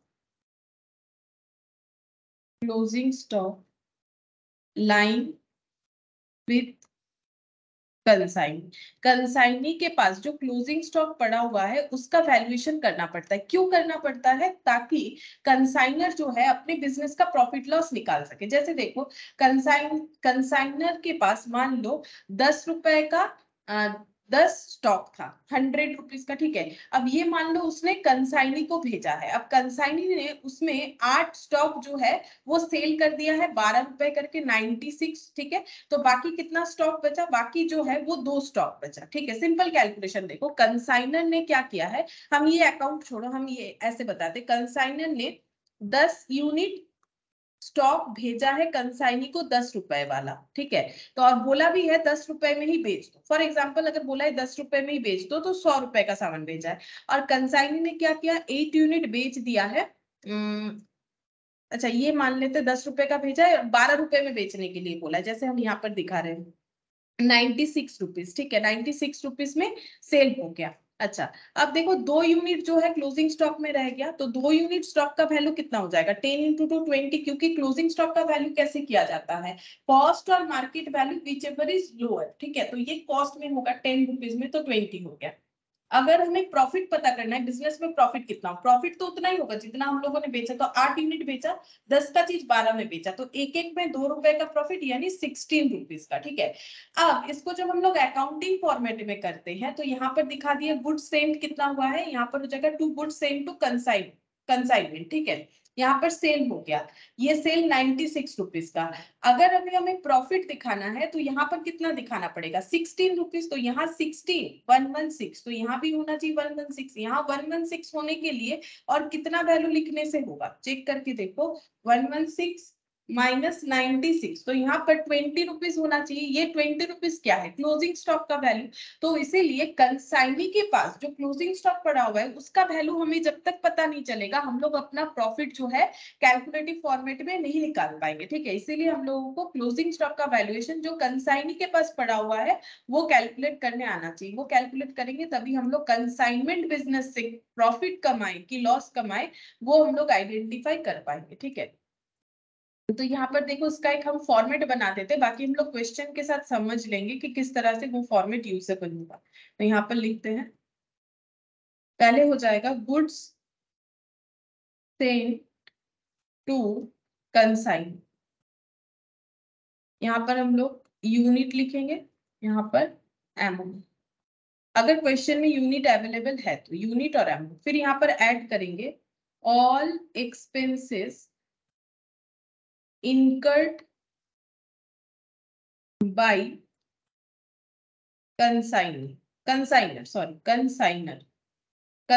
ने जो भी खर्चा किया, जैसे देखो ये वाला मैंने बताया ना एकदम स्टार्टिंग में, कंसाइनर ने जो भी खर्चा किया है स्टॉक को मिस्टर बी तक पहुंचाने का, वो सारा खर्चा ऐड होना चाहिए, ठीक है। हम लोग क्या निकाल रहे हैं कि जो स्टॉक उनके पास पड़ा हुआ है उसका वैल्यू कितना है, तो पहले ये चेक करेंगे ना जो स्टॉक भेजा उसका कॉस्ट कितना हुआ, तो स्टॉक जितने भी रुपए का था और उसको कंसाइनी तक पहुंचाने का अगर कोई खर्चा हुआ है तो वो कॉस्ट जो है वो ऐड हो जाएगा, वो हमारे स्टॉक में ऐड हो जाएगा। जैसे देखो अगर किसी ने मान लो एक एसी खरीदा है, ठीक है, 40,000 का, अब उस एसी को लेके आना है, इंस्टॉल करवाने का खर्चा है, तो ये सबसे एसी का दाम क्या हो जाएगा, बढ़ जाएगा। मान लो एसी को खरीदा 40,000 से, फिर उसको लेके आने का खर्चा मान लो 1,000 रुपया, फिर उसको इंस्टॉल करवाने का 2,000 रुपया, तो टोटल 3,000 यहाँ पर और भी हो गया 43,000। मतलब एक्चुअली एसेट को जब तक हम लोग अवेलेबल फॉर यूज नहीं करते तब तक जो भी खर्चा होता है वो एसेट के दाम में जैसे ऐड हो जाता है, उसी तरह से स्टॉक को हम लोग जब तक सेलेबल कंडीशन में नहीं ला पाते हैं तब तक सेलेबल कंडीशन में लाने तक का जो भी खर्चा है वो क्या होता है स्टॉक में ऐड होते जाता है, ठीक है। तो यहाँ पर सारे एक्सपेंसेस ऐड हो जाएंगे जो कंसाइनर ने किया है, कंसाइनर ने किया है कंसाइनी तक स्टॉक को पहुंचाने का, ठीक है। तो यहाँ पर लिखेंगे कॉस्ट ऑफ गुड्स रीच्ड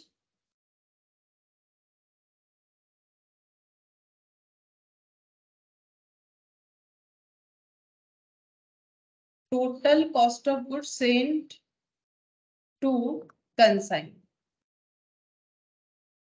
फिर यहाँ पर लेस कर देंगे अगर स्टॉक इन ट्रांजिट है और स्टॉक डिस्ट्रॉयड इन ट्रांजिट, ठीक है। अगर रास्ते में ही कोई स्टॉक अभी तक मतलब कंसाइनी तक नहीं पहुंचा है, इन ट्रांजिट का मतलब अभी तक कंसाइनी तक नहीं पहुंचा है, तो उसका वैल्यू लेस कर देंगे, क्योंकि जो कंसाइनी तक नहीं पहुंचा है वो क्लोजिंग स्टॉक उसके पास हो ही नहीं सकता है।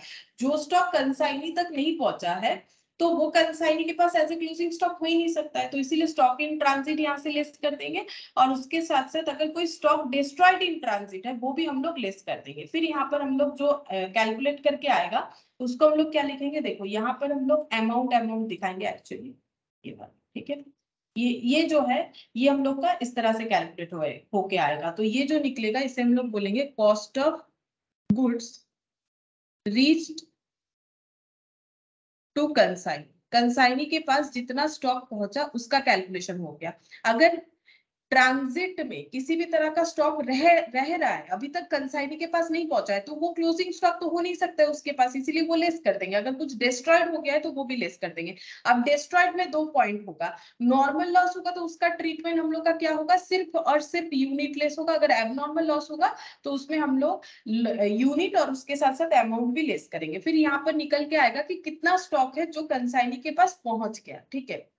अब कंसाइनी की तरफ से कुछ खर्चा हो सकता है ताकि वो स्टॉक को सेलेबल कंडीशन में लाए, तो यहाँ पर लिखना पड़ेगा। अब इसका मतलब भी हम समझा देंगे, नॉन रिकरिंग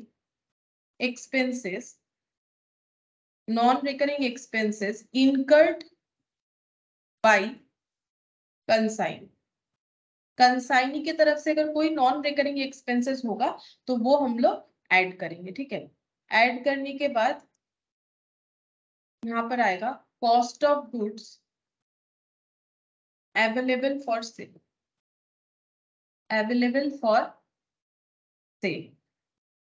ये भी एक क्वेश्चन करेंगे तो और भी अच्छे से समझ में आ जाएगा। फिर यहाँ पर लिख देंगे गुड्स सोल्ड, जितना बिक गया, और बाकी जो रह गया उसे हम लोग बोलेंगे closing stock.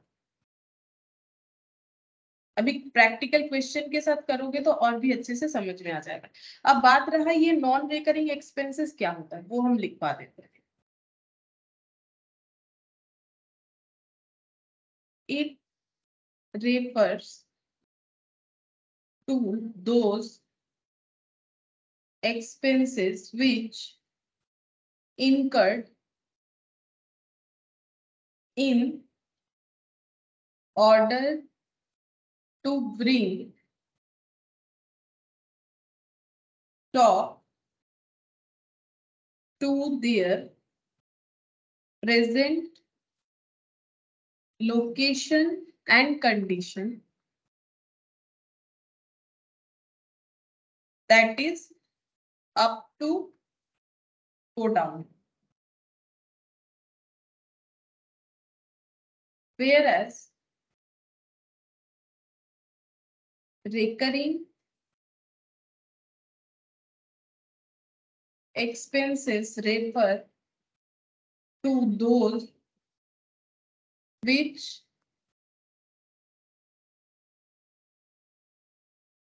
can't be considered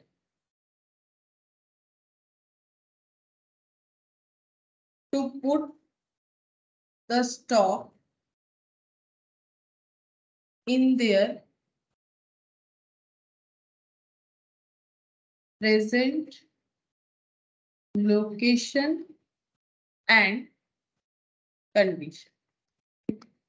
तो नॉन रिकरिंग का मतलब वो खर्चा होगा जो स्टॉक को गोडाउन तक लेके जाने का, मतलब उसके प्रेजेंट लोकेशन या कंडीशन में, या फिर अप टू गोडाउन तक का खर्चा नॉन रिकरिंग होगा। जैसे मान लो कंसाइनी ने जो है ऐसा कोई खर्चा किया जो कि रिकरिंग है, जैसे मान लो कंसाइनी ने गोडाउन रेंट पे ले रखा है जहां पर वो स्टॉक रखता है, तो वो रेंट का एक्सपेंसेस कभी भी प्रोडक्ट के दाम पे ऐड नहीं होगा, ठीक है। जो भी नॉन रिकरिंग एक्सपेंसेस है वही ऐड होगा, मतलब जहां से उसने रिसीव किया स्टॉक को वहां से अपने गोडाउन तक लेके जाने का खर्चा। आफ्टर दैट अगर कोई एक्सपेंसेस होता है तो वो क्लोजिंग स्टॉक के वैल्यूएशन में नहीं आएगा, ठीक है। अभी हम लोग एक क्वेश्चन करते हैं, देखो समझ में आएगा किस तरह से कैलकुलेशन करना। तो पहले देखो इलस्ट्रेशन 1, इसमें हमें जर्नल एंट्री करने बोला, जैसे मैंने पहले भी बोला, ये देखो X send 1 July 2019 to Y goods costing 50,000, मतलब X कौन है, X ने सेंड किया, तो ये कौन हो गया, ये हो गया कंसाइनर, ठीक है। तो X ने क्या किया है, गुड्स भेजा है Y फिर कौन हो गया, कंसाइनी हो गया। कितने का स्टॉक भेजा, 50,000 एंड स्पेंड 1,000 पैकेजिंग एटसेट्रा। अच्छा, अब गुड्स को पैक करके भेजा है जिसका खर्चा हुआ 1,000, तो बेसिकली एक्स के तरफ से अगर सोचो तो उन्होंने 50,000 ने 51,000 खर्चा किया है स्टॉक को वाई तक पहुंचाने का। तो स्टॉक को वाई तक पहुंचाने का हर एक खर्चा स्टॉक की वैल्यू में ऐड होना चाहिए, ठीक है। On 3rd July 2019, Y received the goods and sent his acceptance to X for 30,000 payable at 3 months. ठीक है, अब यहाँ देखो बिल्स रिसीवेबल वाला पॉइंट आ गया, इसलिए मैंने बिल्स वाला चैप्टर पहले ही करवाया। यहाँ पर बोल रहा है 3rd जुलाई 2019 को Y को वो गुड्स मिल गया और एंड सेंट हिज एक्सेप्टेंस, और वाई ने अपना एक्सेप्टेंस एक्स को भेजा। एक्सेप्ट कौन करता है? जो बीपी साइन करता है, ठीक है। तो जैसे मैंने बोला था ना कि एडवांस जो है एज ए सिक्योरिटी डिपॉजिट किया जाता है, उसी तरह से इसका मतलब एक्स और वाई में बिल्स ड्रॉ हुआ है। तो एक्स ने क्या किया है? बिल्स ड्रॉ किया है किस पे? वाई पे, और वाई ने वो एक्सेप्ट किया है कितने का? 30,000, और वो कितने दिन बाद इनको रिलीज करना है वाई को? Payable 3 months 30,000। ये क्यों किया है? यहाँ पर बिल क्यों ड्रॉ हो? वही सिक्योरिटी डिपॉजिट के तौर पे, ठीक है, क्योंकि इन्होंने 51,000 का जो है सामान इनको भेजा है बेचने के लिए, और उसके बदले इन्होंने इनसे एक सिक्योरिटी के तौर पे बिल्स ड्रॉ करवा लिया कि ठीक है आप मुझे 30,000 दीजिएगा। मतलब ये बिल्स तो एक प्रूफ रहा ना कि इनके ऊपर बिल ड्रॉ हुआ है। तो फिर वाई जो है ये कुछ भी ऐसा नहीं कर सकता है कि लेके भाग गया सामान, ठीक है। तो Y spend 2,000 on freight and cartage. अब वाई अपना खर्चा कर रहा है, वाई के पास प्रोडक्ट पहुंच गया, वाई फ्रेट का खर्चा किया 2,000, कार्टेज का 500, ये खर्चा किया। सॉरी, फ्रेट एंड कार्टेज में 2,000, 500 on godown rate, 500 godown rate, 300 on insurance. तो इन्होंने 3 तरह का खर्चा किया। फ्रेट कार्टेज मतलब जो खर्चा नहीं करने से वो अपने गोडाउन तक ये स्टॉक को नहीं लेके जा सकते। फिर हो गया गोडाउन रेट और इंश्योरेंस। तो गोडाउन रेट इंश्योरेंस अगर देखो तो ये क्या है? ये अप टू गोडाउन नहीं, आफ्टर गोडाउन का खर्चा है, और ये रेकरिंग नेचर का है। जैसे कि हमें पता है कि रेंट रेकरिंग नेचर में होता है, मतलब बार बार देना पड़ता है मंथली बेसिस पे। इंश्योरेंस का खर्चा भी वैसे ही होता है। तो ये सब प्रोडक्ट के क्लोजिंग स्टॉक के वैल्यूएशन में ऐड नहीं होगा, ठीक है, क्योंकि ये सब खर्चा अगर हम लोग अपने प्रोडक्ट में ऐड करेंगे तो प्रोडक्ट का प्राइस फालतू का बढ़ जाएगा। हाँ, हम लोग वही खर्चा ऐड कर सकते हैं जो प्रोडक्ट को सेल करवाने के कंडीशन तक लेके जाने का खर्चा था, ठीक है। तो यहाँ पर ये जो है ये हम लोग का नॉन रिकरिंग हो गया और वो रिकरिंग हो गया। अच्छा, अब यहाँ पर क्या बोले? 31 दिसंबर 2019 ही sent his account sales. Account sales भी मैंने बताया कि जहां पर डिटेल्स रहता है कि कंसाइनी ने कितने सारे प्रोडक्ट बेच दिए, क्या क्या खर्चा किया, ये सब। ये देखो, along with the amount due to X, मतलब कितना पैसा एक्स को मिलेगा वो पूरा उन्होंने कैलकुलेट करके बता दिया कि मैंने कितना सेल किया, मेरे पास मैंने क्या खर्चा किया, और मुझे आपको कितना रिम्बर्स करना है। showing that 4/5 of the goods had been sold for 55,000। उस अकाउंट सेल्स में उन्होंने दिखाया है कि 4/5 of the goods जो है वो बिक गया है 55,000 का, ठीक है।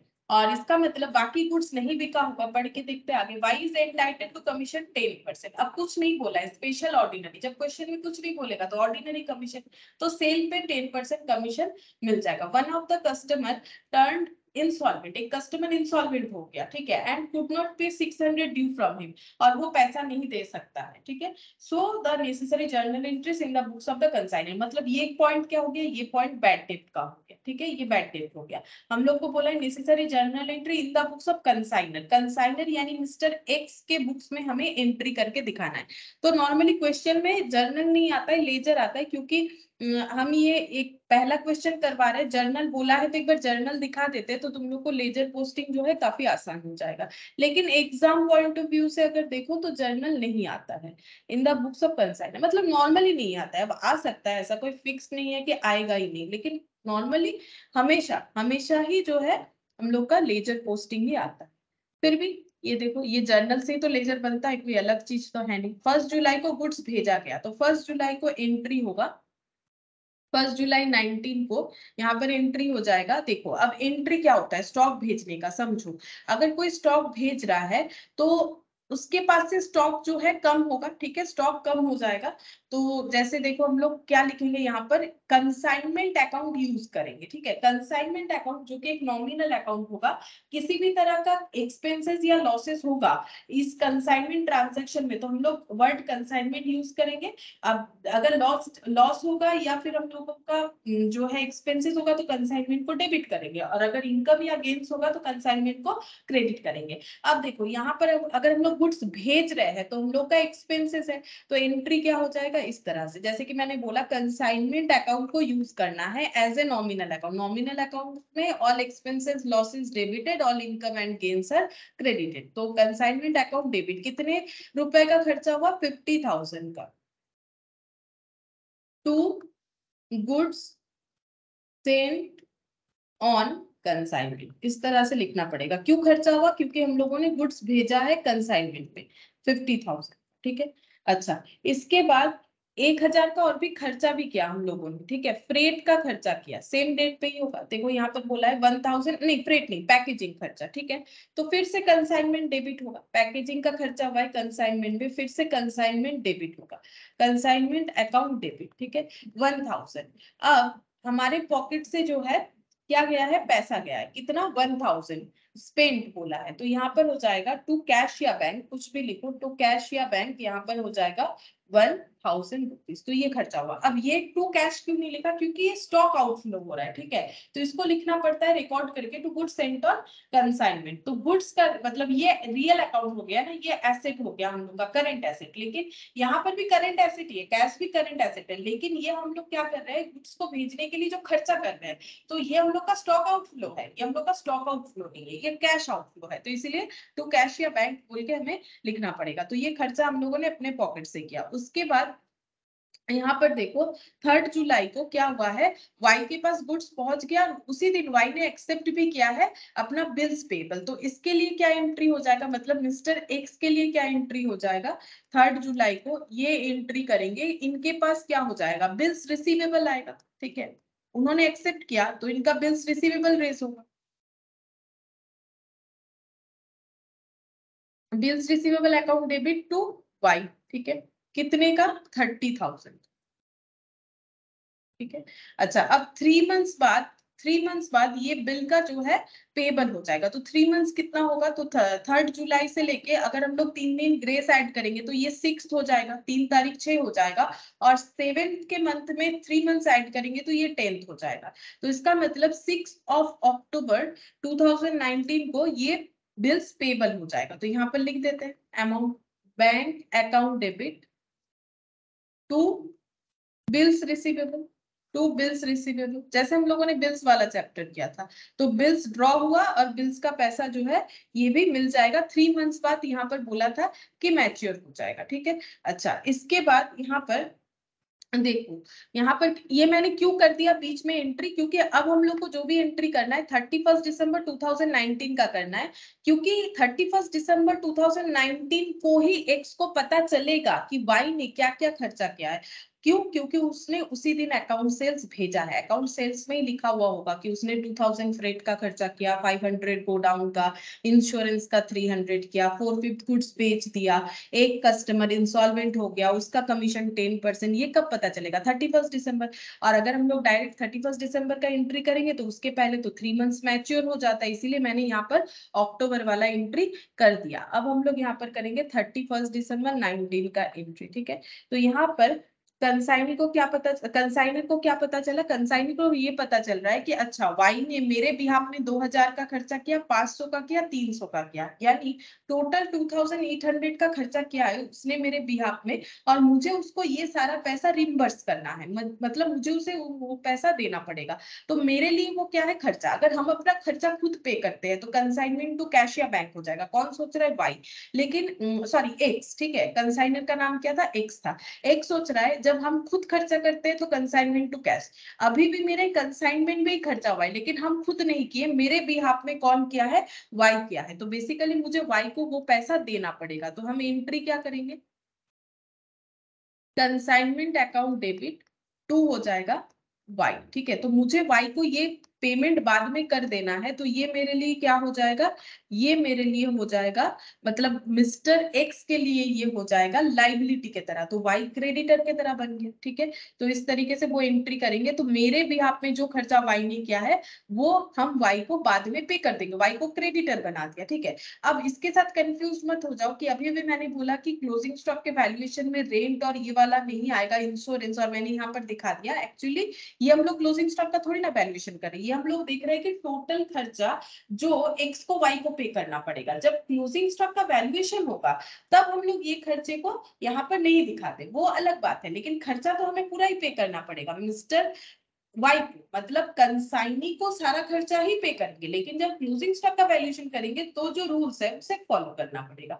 तो यहाँ पर हो गया इंश्योरेंस का खर्चा वगैरह, ये सब ड्यू हो गया, पता चला। अच्छा, इसके बाद देखो यहाँ पर और एक चीज भी होगा, जो सेल हुआ है सेल वाला पैसा मिलेगा। जैसे मिस्टर एक सोच रहा है कि मुझे वाई को 2800 देना पड़ेगा, वैसे अकाउंट सेल से उन्होंने ये भी देख लिया कि वाई के पास मेरा 55,000 सेल वैल्यू पड़ा हुआ है, वो मुझे वाई से लेना है। तो सेम डेट पे यहाँ पर एंट्री हो जाएगा रिवर्स एंट्री। तो कंसाइनमेंट में क्या हो रहा है, कंसाइनमेंट अकाउंट क्रेडिट होगा क्योंकि गेन हो रहा है, सेल हुआ है तो वाई से पैसा मिलेगा कितना 55,000, क्योंकि सेल 55,000 का हुआ है तो Y account debit to consignment.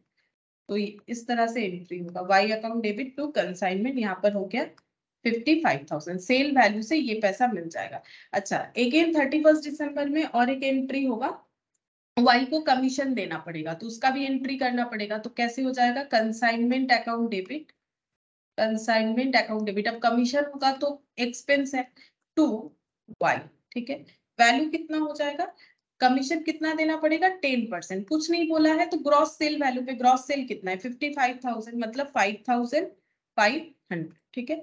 अच्छा अब यहाँ पर एक बैड डेब्ट भी हुआ था, अगर देखो तो एक बैड डेब्ट भी हुआ था और इस क्वेश्चन में कहीं पर भी डेल क्रेडिट कमीशन का बात नहीं हुआ है। इसका मतलब बैड डेब्ट का जो लॉस है वो कंसाइनी को ही क्या करना पड़ेगा, बेयर करना पड़ेगा। तो यहाँ पर एंट्री क्या हो जाएगा, सॉरी कंसाइनर को बेयर करना पड़ेगा। तो एंट्री क्या हो जाएगा, कंसाइनमेंट में लॉस तो कंसाइनमेंट अकाउंट डेबिट टू क्या करेंगे वाई। अब टू वाई क्यों कर रहे हैं, वाई इसीलिए कर रहे हैं कि वाई से हमें 55,000 मिलेगा, अभी अभी हम लोगों ने देखा सेल का, लेकिन उसमें से 600 नहीं मिलेगा क्योंकि वो कस्टमर हो चुके हैं इंस्टॉलमेंट। तो 55,000 के वैल्यू को कम करना है 600 से, तो जो पैसा रिसीव करेंगे सेल वाला तो वो हो जाएगा वाई टू कंसाइनमेंट। अब यहाँ पर क्या हो जाएगा, कंसाइनमेंट टू वाई। देखो जब खुद सेल करते हैं तो हम लोग क्या करते हैं, कैश टू सेल करते हैं या फिर हम लोग डेटा टू सेल करते हैं। तो यहाँ पर क्या हुआ, सेल खुद का है लेकिन कोई और कर रहा है, उनसे पैसा मिलेगा तो टू सेल तो लिख नहीं सकते, इसीलिए लिखना पड़ा टू कंसाइनमेंट। और किससे पैसा मिलेगा, जो कमीशन एजेंट है मतलब वाई, तो Y account debit to consignment, इस तरह से एंट्री होता है। तो अब ये वाई से 600 नहीं मिलेगा। अगर मान लो क्वेश्चन में ऐसे होता कि डेल क्रेडिट कमीशन वाई को देने का बात हुआ है तो ये वाला एंट्री होता ही नहीं, ठीक है, क्योंकि डेल क्रेडिट कमीशन देने पे कंसाइनी सारा लॉस बेयर करने का डिसीजन लेता है, सारा लॉस इन द सेंस कि जो भी बैंक डिप्ट का लॉस होगा। अच्छा अब ये सब एंट्री हो गया, अब हम लोग को देखना पड़ेगा कि कंसाइनी के पास कितना स्टॉक पड़ा हुआ है, क्लोजिंग स्टॉक, क्योंकि कुछ ना कुछ तो पड़ा हुआ होगा, 4/5 बेचा है तो बाकी तो इनके पास ही पड़ा हुआ होगा, तो उसका वैल्यूएशन हम लोग को करना पड़ेगा, उसका एक एंट्री हम लोग लिखेंगे। तो यहाँ एक एंट्री और एक एंट्री होगा, तुम लोग दो एंट्री का जगह रोको, हम यहाँ पर साइड में लिख देंगे। यहाँ दिखाते हैं वैल्यूएशन ऑफ क्लोजिंग स्टॉक कैसे होगा। तो यहाँ पर लिखते हैं वैल्यूएशन ऑफ क्लोजिंग स्टॉक, मतलब ये चेक करना है कि जितना भी स्टॉक हम लोगों ने भेजा था उसमें से जो स्टॉक नहीं बिका, जो कंसाइनी के पास पड़ा हुआ है, उसका वैल्यू क्या है। तो यहाँ पर ऐसे करके ये वर्किंग नोट होता है बेसिकली, और ये वर्किंग नोट काफी इंपॉर्टेंट है, इसके बिना हमारा क्वेश्चन कंप्लीट नहीं होगा कभी भी। पर्टिकुलर यूनिट और अमाउंट, तो यहाँ पर लिखते हैं, सबसे पहले ये लिखेंगे कि कितना गुड्स हम लोगों ने इनको भेजा था। तो cost of goods sent to Y, Y कौन है, कंसाइनी है, कंसाइनी को जो गुड्स हम लोगों ने भेजा था उसका यूनिट इस क्वेश्चन में नहीं है, कभी कभी यूनिट दे देता है, सिर्फ वैल्यू दे दिया है 50,000। अब अगर कुछ खर्चा किया है तो वो ऐड होगा, तो यहाँ पर ऐड करेंगे हर एक खर्चा जो कंसाइनर ने किया है स्टॉक को भेजने के लिए, all expenses incurred by x, x कौन है, कंसाइनर है, तो कंसाइनर ने क्या खर्चा किया है 1,000 पैकेजिंग, तो यहाँ पर लिखते हैं पैकिंग का खर्चा 1,000। यहाँ कुछ क्यों नहीं लिखा, क्योंकि देखो वैसे यूनिट दिया हुआ नहीं था, लेकिन अगर यूनिट दिया हुआ भी रहता तो यहाँ यूनिट कभी नहीं बढ़ेगा, क्योंकि पैकेजिंग का खर्चा करने से मान लो अगर 100 यूनिट भी होता तो क्या वो 200 हो जाएगा, पैकेजिंग के खर्चे से थोड़ी ना यूनिट बढ़ जाएंगे। तो यहाँ पर हो गया 51,000। तो ये क्या हो गया, cost, total cost of goods sent to Y by X, ठीक है। एक्स ने जो गुड्स भेजा है उसका टोटल कॉस्ट, क्योंकि पहले तो हम लोग सिर्फ जो है प्रोडक्ट का कॉस्ट जोड़ रहे थे, फिर प्रोडक्ट को उनके पास पहुंचाने तक का खर्चा, तो प्रोडक्ट का कॉस्ट 51,000 हो गया, तो ये वाला हम लोग यहाँ पर ऐड कर देंगे। फिर यहाँ पर क्या होगा, चेक करेंगे इसके बाद देखो यहाँ पर हम लोग का ये जो फॉर्मेट था उसमें मैंने लिखवाया था अगर किसी तरह का लॉस इन ट्रांजिट है, स्टॉक इन ट्रांजिट है, तो वो हमें लेस करना है, बट यहाँ पर ऐसा कोई कंडीशन नहीं है। तो इतना ही स्टॉक जो है, इसके बाद नॉन रिकरिंग एक्सपेंसेस इनकट करना पड़ेगा, तो यहाँ पर ऐड कर देते हैं non recurring expenses incurred by Y. ठीक है, अब नॉन रिकरिंग कौन कौन सा है? तो एक नॉन रिकरिंग मतलब वो खर्चा जो गोडाउन तक लेके जाने का है, गोडाउन के बाद का नहीं, तो गोडाउन तक लेके जाने का फ्रेट कार्टेज, तो यहाँ पर लिखते हैं फ्रेट एंड कार्टेज 2000। बाकी आफ्टर गोडाउन है, क्योंकि गोडाउन रेंट जो है उससे स्टॉक को सेलेबल कंडीशन में लाने का बात नहीं होता है। ठीक है, गोडाउन रेंट जो है वो रिकरिंग नेचर का होता है, इंश्योरेंस जो है वो रिकरिंग नेचर का होता है, तो ये सब नहीं होगा। यहाँ पर स्टॉक में हम लोग कॉस्ट, स्टॉक का कॉस्ट को उतने से ही इंक्रीज कर सकते हैं जो स्टॉक को सेलेबल कंडीशन में लाने के लिए जरूरी है, उसके बाद कुछ भी खर्चा हो वो हम लोग स्टॉक के कॉस्ट में ऐड नहीं करेंगे। तो यहाँ पर हो गया 53,000। इसका मतलब ये हो गया जो स्टॉक कंसाइनी को भेजा गया था कंसाइनर की तरफ से, मतलब जो स्टॉक एक्स ने वाई को भेजा था बेचने के लिए, वो स्टॉक 50,000 से बढ़ के 53,000 हो चुका है। ठीक है, अब इसके बेसिस पे सेल होगा। मतलब ये चीज उनको पहले समझ लेना चाहिए कि हमारा स्टॉक अभी 50,000 का नहीं है, बल्कि वो 53,000 का हो गया है। सेलेबल कंडीशन में पहुंचाने तक का जो भी खर्चा है वो हम लोग कस्टमर से रिकवर कर सकते हैं। तो 53,000। अब इसमें से कितना बिका है, ये क्या हो गया? ये हो गया cost of goods available for sale.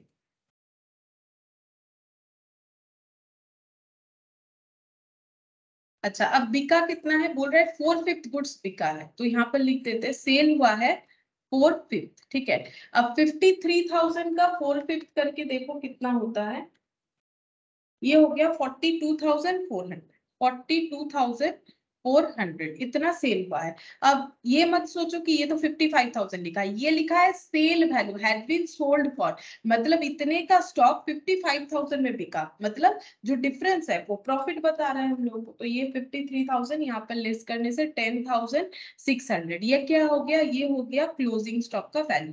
तो जो नहीं बिका उसका वैल्यू क्लोजिंग स्टॉक। अब इसको हम लोग डायरेक्टली भी कर सकते हैं, अगर तुम लोग ये 53,000 में 1/5 करोगे तो ये डायरेक्टली आ जाएगा, चेक करके देख सकते हो। 53,000 में 1/5 करके देखो 10,600, ये क्या है? कॉस्ट है। तो इस पे 4/5 लगा के लेस कर दिया, ये क्या हो गया?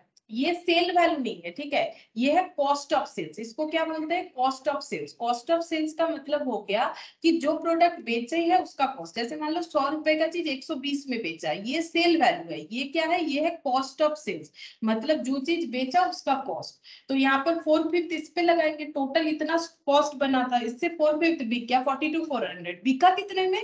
55,000 में, वो तो सेल वैल्यू हो गया। तो बचा कितना? 10,600। अब ये जो बचा है इसका हमें क्या करना पड़ेगा? रिकॉर्डिंग करना पड़ेगा। अगर इसका रिकॉर्डिंग नहीं करते हैं जो मैंने बताया, तो हम लोग सही जो है अपना प्रॉफिट नहीं निकाल पाएंगे। तो यहाँ पर लिखेंगे next inventories line with inventories line with Y, consignee के पास पड़ा हुआ है, टू कंसाइनमेंट 10,600। अच्छा, अब हमें क्या चेक करना पड़ेगा? अब हमें चेक करना पड़ेगा कि वाई से हमें पैसा मिलेगा कि वाई को हमें पैसा देना है। तो हम लोग कैसे चेक कर सकते हैं? देखो सिंपल इस तरीके से चेक कर सकते हैं। ये देखो यहाँ पर consignment to goods sent on consignment, consignment to cash. यहाँ पर देखते हैं वाई के साथ हमारा क्या क्या ट्रांजैक्शन हुआ है। पहले देखो वाई वाई से हम लोगों ने 30,000 बिल्स रिसीवेबल के तौर पे वाई हमारा क्रेडिट हो रखा है 30,000 से। क्रेडिट मतलब यहाँ पर देखो बिल्स ड्रॉ हुआ था इसीलिए क्रेडिट हुआ है। Bills receivable to Y, Y से 30,000 मिलेगा बिल्स के तौर पे। ठीक है, उसके बाद वाई को कितना देना है? ये देखो वाई को हमें 2,800 देना है, अगेन क्रेडिट हो रखा है। फिर देखो वाई से हमें 55,000 मिलेगा, डेबिट साइड में वाई से हमें 55,000 मिलेगा। फिर यहाँ पर देखो वाई को हमें 5500 देना है कमीशन का। फिर वाई को वाई से 600, ये जो है ये मिलेगा नहीं, एक्चुअली 600 से वैल्यू रिड्यूस होगा क्योंकि हम लोग का क्या हुआ है यहाँ पर इंसॉल्वेंसी दिखा है कस्टमर का, बस। ये हो गया वाई का डेबिट वैल्यू, ये हो गया वाई का क्रेडिट वैल्यू। अब ऐड करो 30,000 प्लस 2,800 प्लस 5500 38,900 और 55,000, तो ये अगर हम लोग गैप कैलकुलेट करते हैं 16,100 आ रहा है। अब ये क्रेडिट साइड है, ये डेबिट साइड है, डेबिट साइड ज्यादा है तो ये डेबिट वैल्यू हो गया, मतलब y से 16,100 मिलेगा, किसको, x को मिलेगा। तो एंट्री क्या हो जाएगा, y से अगर ये पैसा मिलेगा रिम्बर्स, जो रिम्बर्स होगा अमाउंट y की तरफ से x को, वो कितना हो जाएगा, उसका रिकॉर्डिंग कर रहे हैं। तो ये हम यहाँ पर दिखा देते हैं, ठीक है, यहाँ पर दिखा देते 31 दिसंबर 19, ये हो जाएगा, पैसा मिलेगा y से, तो bank account debit 16,100, y debit हो रखा था, y से मिल जाएगा तो क्रेडिट हो जाएगा 16,100, ठीक है। तो इस तरीके से एंट्री होगा। अब हम लोग को यहाँ पर देखो क्वेश्चन में बोला था कि हमें लेजर भी प्रिपेयर करके देना है, तो देखो लेजर क्या क्या बनेगा, तो लेजर कैसे बनता है, जर्नल के हिसाब से बनेगा। तो जो मेन मेन लेजर है वो बना के दिखाते हैं, जैसे कि देखो कंसाइनमेंट अकाउंट का एक लेजर बने,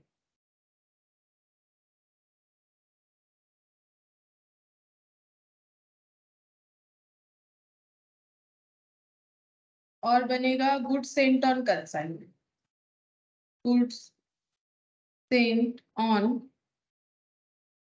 consignment,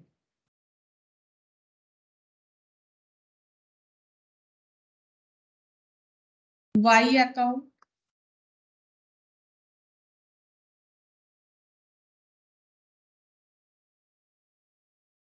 inventories, inventories on consignment. Mainly अगर हमें लेजर बनाने के लिए बोले और कुछ लेजर का नाम मेंशन ना कर दे, तो ये मेन लेजर होता है जो हमें प्रिपेयर करना चाहिए। इसके अलावा भी तुम लोग कर सकते हो, लाइक जैसे देखो यहाँ पर एंट्री में दिखेगा तुम लोग को बिल्स रिसीवेबल, ये भी बना सकते हो, लेकिन अभी नेसेसरी नहीं है, मेन लेजर यही सब होता है। तो कंसाइनमेंट देखो कैसे लिखेंगे हम लोग, पहले गुड्स भेजा गया होगा तो कंसाइनमेंट अकाउंट डेबिट हुआ होगा, फिर क्या एंट्री हो जाएगा, टू गुड्स, हम नहीं देख के लिख रहे हैं क्योंकि तुम लोगों को भी जो है जर्नल को दिमाग में रख के अपने आप ही एंट्री करना है, क्योंकि जर्नल करने के लिए नहीं होता है, तो डायरेक्ट लेजर करना पड़ेगा। तो consignment account debit to goods sent on consignment, तो सबसे पहले स्टॉक तो भेजना पड़ेगा, उसके बाद बाकी ट्रांजैक्शन स्टार्ट होंगे। कितने का भेजा गया, 50,000। फिर कंसाइनी ने अपने तरफ से खर्चा किया पैकेजिंग का, ताकि स्टॉक जो है वो कंसाइनी तक पहुंच जाए, कंसाइनर ने खर्चा किया। तो consignment account debit to cash या बैंक, ठीक है, बैंक लिख सकते हैं, मैंने बैंक या कैश शायद हाइफन देके लिखा, मैंने बैंक ही लिख दिया। पैकिंग का खर्चा 1,000, ठीक है। अच्छा, उसके बाद यहाँ पर ये दो एंट्री मैंने देखो पुट कर दिया। अच्छा, अब to good sent on consignment, तो गुड सेंट ऑन कंसाइनमेंट में बाय कंसाइनमेंट बोल के लिख देते हैं, ये एक अकाउंट मैंने बनाया यहाँ पर, बाय कंसाइनमेंट, कितना, स्टॉक कंसाइनमेंट में भेजा गया। इसका हिसाब इसीलिए रखना पड़ता है कि जरूरी तो नहीं कि सारा बिजनेस कंसाइनमेंट में ही हो रहा है, दूसरा भी हो सकता है। जैसे मान लो इन्होंने 50,000 भेजा, इनके पास 2 लाख का स्टॉक था, उसमें से 50,000 कंसाइनमेंट में भेजा, बाकी 1.5 लाख खुद ही बेच रहे हैं, तो इसीलिए इसका अलग अकाउंट बनाना जरूरी होता है। तो ये अकाउंट हो गया। फिर क्या बोल रहे हैं, बिल्स रिसीवेबल टू वाई, तो मैंने बिल्स रिसीवेबल का अकाउंट तो नहीं बनाया, बट वाई अकाउंट बनाया। तो वाई अकाउंट में क्या लिखेंगे, by bills receivable, bills draw हुआ है तो वाई अकाउंट में लिखेंगे बाई बिल्स रिसीवेबल 30,000। अब जब पैसा मिल गया तो एंट्री हुआ है bank account debit to bills receivable. तो अब मेरे पास तो बैंक अकाउंट भी नहीं है, बिल्स रिसीवेबल भी नहीं है, ठीक है। तो बैंक अकाउंट में नहीं है और बिल्स रिसीवेबल में नहीं है, तो हम लोग क्या करेंगे, ना तो यहाँ पर बैंक अकाउंट का लेजर पोस्टिंग करेंगे, ना तो बिल्स रिसीवेबल का लेजर पोस्टिंग कर पाएंगे। अच्छा, इसके बाद कौन सा एंट्री था, इसके बाद था कंसाइनमेंट टू वाई। तो ये कौन सा था, वाई को कितना पैसा देना पड़ेगा, तो यहाँ पर लिखेंगे, ये रहा टू वाई, टू वाई बोल के एक्सपेंस यहाँ पर दिखा देते हैं 2,800। अब वाई में दिखाएंगे टू कंसाइनमेंट, नहीं टू तो नहीं होगा, बाई कंसाइनमेंट। अच्छा, इसमें क्यों लिख रहा है, इसमें लिखने चाहिए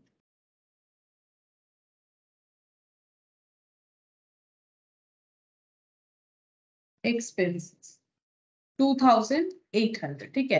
तो इसका मतलब y को हमें 2,800 देना पड़ेगा, और 30,000 का हम लोग एडजस्टमेंट करेंगे क्योंकि बिल स्ट्रॉन्ग हुआ है। अच्छा, उसके बाद y टू कंसाइनमेंट, ये हो गया हम लोग का बाई वाई, सेल वाई, तो सेल वाई तो वाई से पैसा मिलेगा, तो वाई को डेटर बनाएंगे कितने से, यहाँ पर लिख देंगे सेल प्रोसीड्स, जो कि अपने ही बिजनेस का है बट किसी और ने किया है, तो डायरेक्ट हम लोग सेल अकाउंट में नहीं दे सकते हैं, तो कंसाइनमेंट अकाउंट में देंगे, क्योंकि कंसाइनमेंट सेल है और सेल का पैसा वाई के पास पड़ा हुआ है, तो Y account debit to consignment, और वाई अकाउंट में लिखेंगे टू कंसाइनमेंट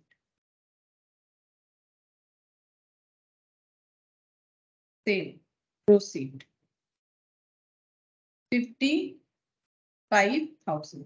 अच्छा, इसके बाद और कौन सा एंट्री हो जाएगा, इसके बाद ये हो गया कमीशन, कंसाइनमेंट टू वाई, तो कमीशन का एंट्री करेंगे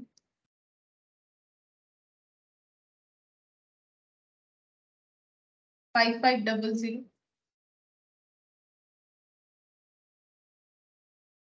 बाई कंसाइनमेंट कमीशन 5500, कमीशन का एंट्री हो गया। अच्छा, इसके बाद कंसाइनमेंट टू वाई, तो ये वाला जो है बैड डेट वाला, कंसाइनमेंट टू वाई यहाँ पर हो जाएगा बैड डेट, तो वाई से 600 रुपए नहीं ले सकते हैं, 600 कम लेना पड़ेगा सेल वैल्यू में, ठीक है, तो यहाँ पर भी लिखना पड़ेगा बाई कंसाइनमेंट बैड डेट 600। अच्छा, ये वाला भी एंट्री पोस्ट हो गया। उसके बाद इन्वेंट्रीज टू कंसाइनमेंट, तो यहाँ पर हो जाएगा by inventories line with consigning, यहाँ पर लिखेंगे बाई इन्वेंट्रीज लाइन विथ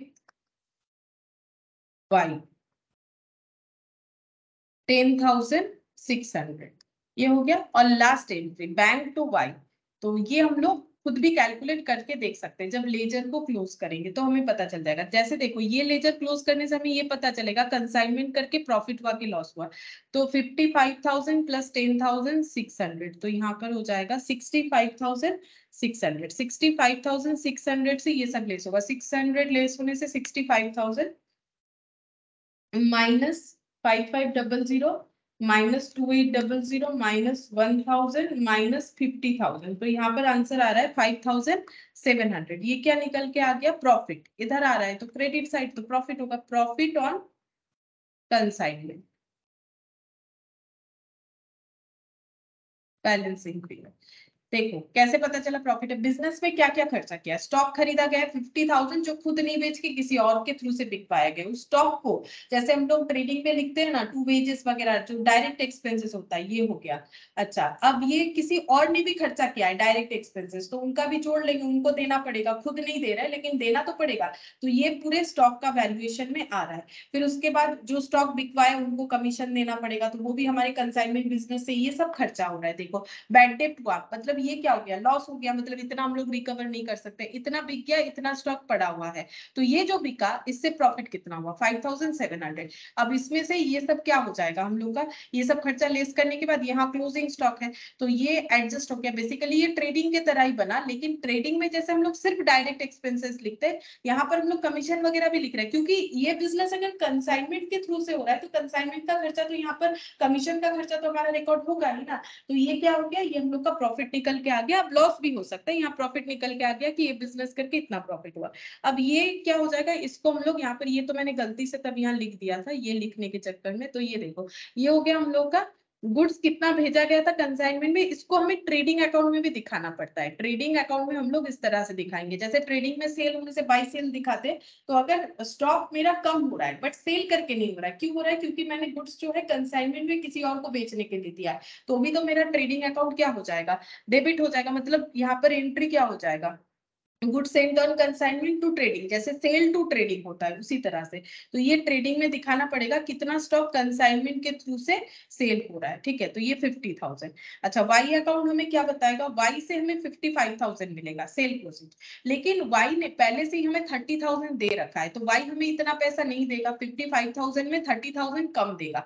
ऊपर से वाई ने अपना ये खर्चा दिखा दिया है कि मैंने आपके लिए 2,800 प्लस ये 5,500 का खर्चा किया है। देखो देखो y बोलेगा 2800 का मैंने एक्सपेंसेस किया है, y अपना कैलकुलेशन ऐसे दिखाएगा, मुझे आपको 50,000 देना चाहिए x को, लेकिन x मैंने आपको पहले से 30,000 का बिल्स रिसीवेबल ड्रॉ हुआ था, मैंने आपको पे कर दिया, तो आपको अभी मुझसे 25,000 मिलेगा।